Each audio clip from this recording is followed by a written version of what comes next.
안녕하십니까. 요새 날씨가 덥습니다. 오늘 덥지만 또 시원한 그늘 밑에서 말씀을 여러분과 나누길 원합니다. 먼저 하나님 말씀을 함께 읽으시겠습니다. 오늘의 말씀은 하박국 1장 1절에서 11절입니다. 선지자 하박국이 묵시로 받은 경고라. 여호와여, 내가 부르짖어도 주께서 듣지 아니하시니 어느 때까지리이까. 내가 강포로 말미암아 외쳐도 주께서 구원하지 아니하시나이다. 어찌하여 내게 죄악을 보게 하시며 배역을 눈으로 보게 하시나이까. 겁탈과 강포가 내 앞에 있고 변론과 분쟁이 일어났나이다. 이러므로 율법이 해이하고 정의가 전혀 시행되지 못하오니 이는 악인이 의인을 에워쌌으므로 정의가 굳게 행하여짐이니이다. 여호와께서 이르시되 너희는 여러 나라를 보고 또 보고 놀라고 또 놀랄지어다.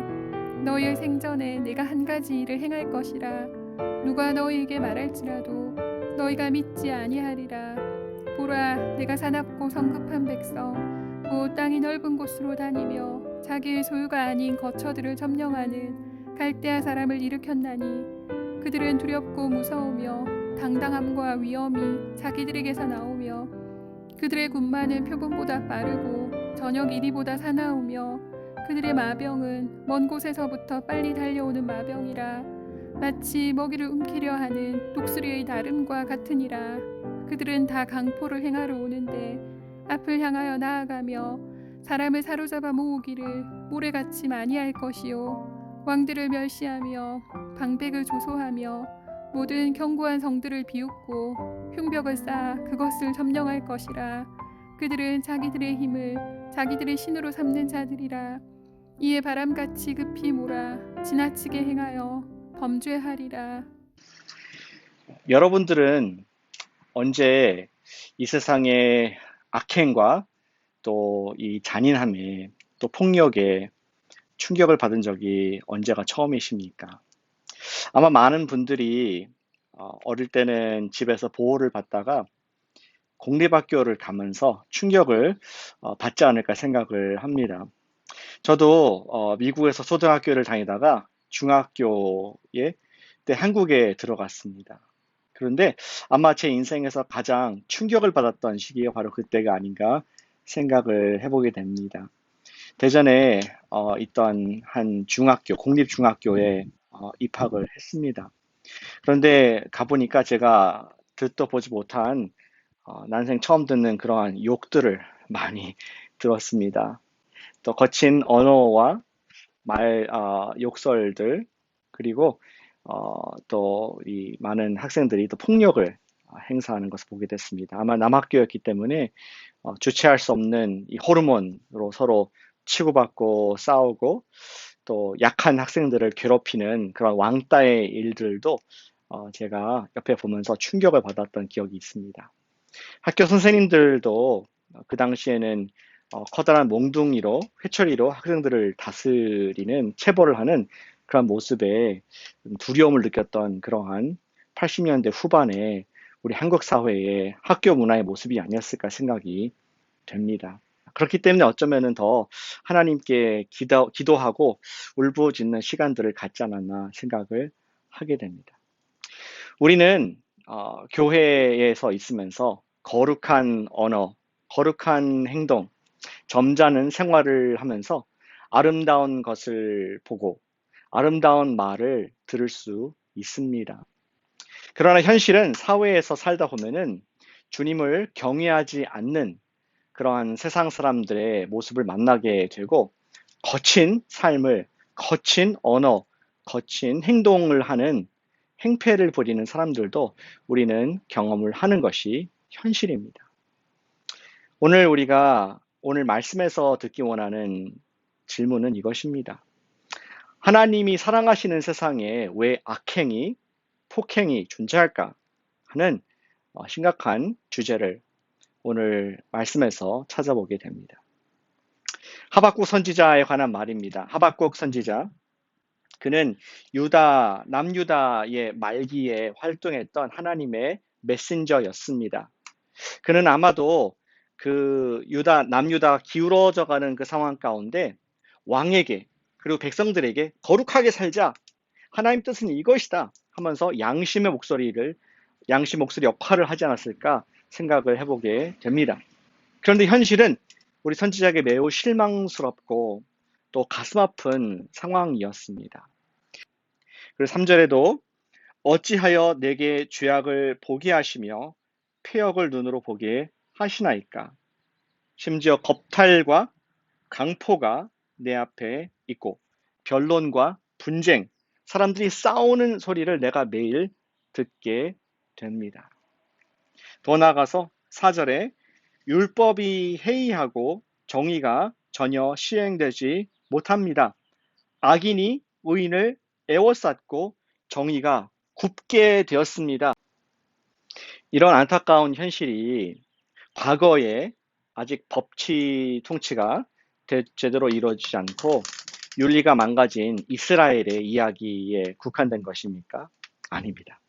오늘도 정도는 다를 수 있겠지만 여전히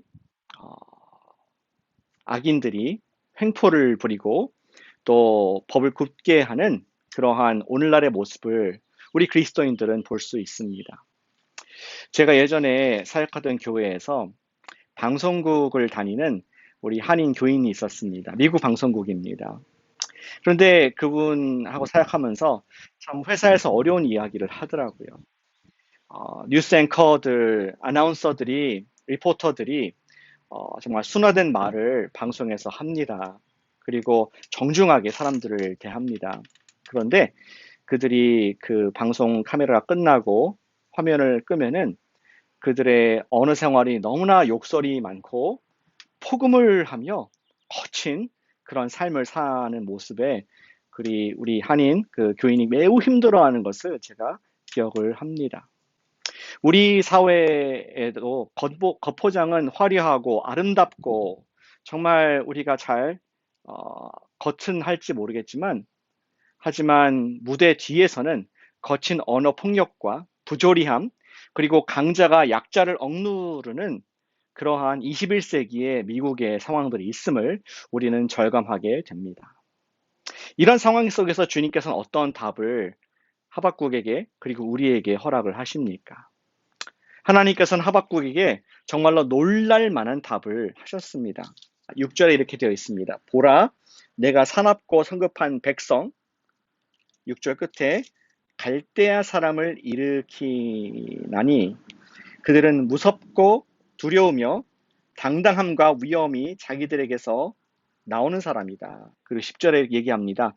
왕들을 멸시하며 방백을 조소하며 그리고 11절에 그들은 자기들의 힘을 자기들의 신으로 삼는 자들이라 그들이 지나치게 행하여 범죄하리라. 자기의 힘이 신으로 삼는 나는 주목을 믿는다 하는 깡패 같은 갈대아인들, 깡패 같은 바벨로니아인들이 와서 이스라엘을 유린할 것이다 라는 정말 믿기 어려운 말씀을 하나님께서 하셨습니다. 갈대아인들은 정말 무자비하고 폭력을 일삼는 그 당시의 깡패 나라였습니다. 마치 이런 것이 아닐까요? 학교의 반장이 지금 말썽을 피우는 학생이 있어서 선생님에게 도움을 요청했습니다. 그런데 선생님이 반장에게 말하기를 외부에서 조직폭력배가 우리 반에 들어와서 행패를 부릴 것이야. 이러한 어처구니 없는 대답을 들은 상황입니다. 우리는 이 말씀을 어떻게 이해할 수 있을까요? 하나님이 사랑하시는 세상에 어떻게 이런 악행이 존재할 수 있습니까? 오늘 본문에서 물론 분명한 답은 주지 않습니다. 그런데 하나님의 대답에서 분명히 알 수 있는 한 가지가 있습니다. 그것은 하나님께서는 갈대아인들과 같이 포악하고 악행을 행하는 자들의 활동을 허락하신다는 분명한 사실입니다. 하나님께서 허락하셨다는 것입니다. 그런데 하나님은 선하시고 인자하시며 아들까지도 아끼지 아니하시고 우리를 위해서 내어줄 만큼 우리를 끔찍하게 사랑하시는 참된 우리 아버지이십니다. 우리는 그 사랑에 있어서 흔들리면 안 됩니다. 그분은 우리를 사랑하시고 또 우리를 위하시는 for us라는 분인 것을 우리가 꼭 기억해야 됩니다. 그렇다면은 우리가 당장 힘든 일이 있고 심지어 우리에게 아픔과 어려움을 허락하신다 할지라도 모든 일이 하나님의 주권적인 뜻, 그분의 통치 안에 있음을 우리는 믿어야 할 것입니다. 지금 우리 온 인류는 깡패 같은 코로나 바이러스 팬데믹의 행패와 또 폭력 그리고 죽음의 그림자 속에 들어가 있습니다. 두려워하고 있습니다. 심지어 미국이 아무리 돈이 있고 막강한 군사력이 있다 할지라도 그 팬데믹 앞에 쩔쩔매는 그러한 모습을 보게 됩니다. 왜 하나님께서는 이런 악행을 허락을 하실까요? 그것은 여름을 좋아하는 어린아이가 이렇게 질문하는 것 같습니다. 왜 하나님께서는 겨울을 주시나요? 사람들이 얼어 죽을 수 있는 위험한 겨울을 왜 주실까요? 이렇게 질문하는 것과 비슷하다고 생각합니다. 우리 어른들은 이 세상에 추운 겨울이 반드시 존재하고 필요해야 한다는 것을 알고 있습니다. 우리 인생에 이런 아픔의 계절을 허락하실 때 우리는 기억할 것이 있습니다. 우리는 Why God? 라고 왜라는 질문을 던지자 하나님께서는 아들을 우리에게 주셨다는 것입니다. 그리고 그 아들께서도 하나님의 아들께서도 우리와 똑같이 죄와 악에 의해서 시험을 당하게 허락하셨다는 것입니다. 히브리서 4장 15절과 16절 말씀에 이렇게 기록이 되어 있습니다. 우리에게 있는 대제사장 예수님은 우리의 연약함을 동정하지 못하실 이가 아니요 모든 일에 우리와 똑같이 시험을 받으신 이로되 죄는 없으시니라. 그러므로 우리는 긍휼하심을 받고 때를 따라 돕는 은혜를 얻기 위하여 은혜의 보좌 앞에 담대히 나갈 것이니라. 아멘. 예수님께서도 악인들에 의해서 그리고 죄에 의해서 시험을 받으셨다는 말씀입니다. 그것이 하나님의 뜻이었습니다. 그렇기 때문에 하나님의 자녀된 우리들도 악인들에 의해서 시험을 당할 것을 예상을 해야 합니다. 하지만 우리를 이해하시는 예수님이 계시기에 우리의 연약함을 스스로 체험해 보셨기에 히브리서 기자는 말하기를 우리가 은혜의 보좌 앞에 담대히 나아가자. 언제? 때를 따라 돕는 은혜를 필요로 할 때 우리가 예수님께 나아갈 수 있는 줄로 믿습니다.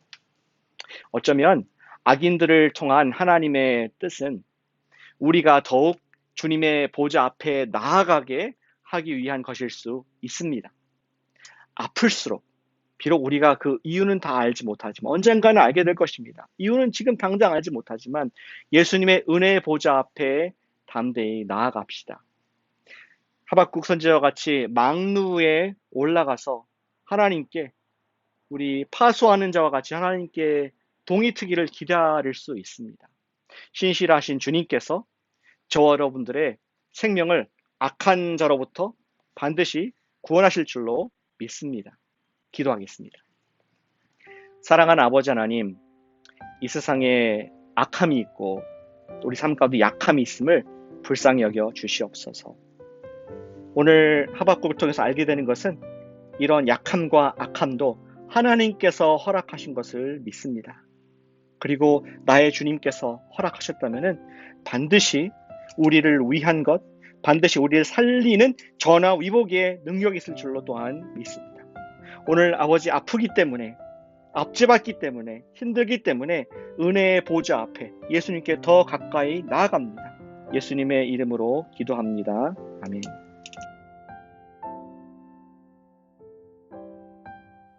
힘들 때도 주님 통치 믿으며 예수님께 나아가도록 기도합시다.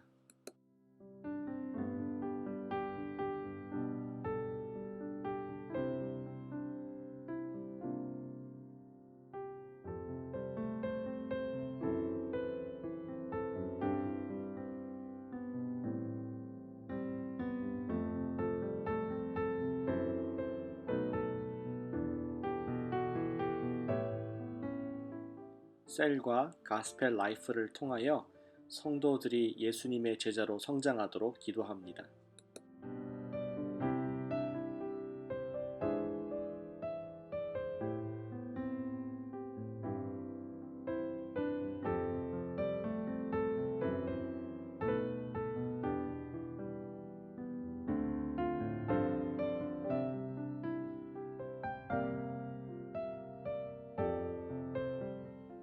사랑의 헌금이 선교지에서 귀하게 쓰이도록 기도합시다.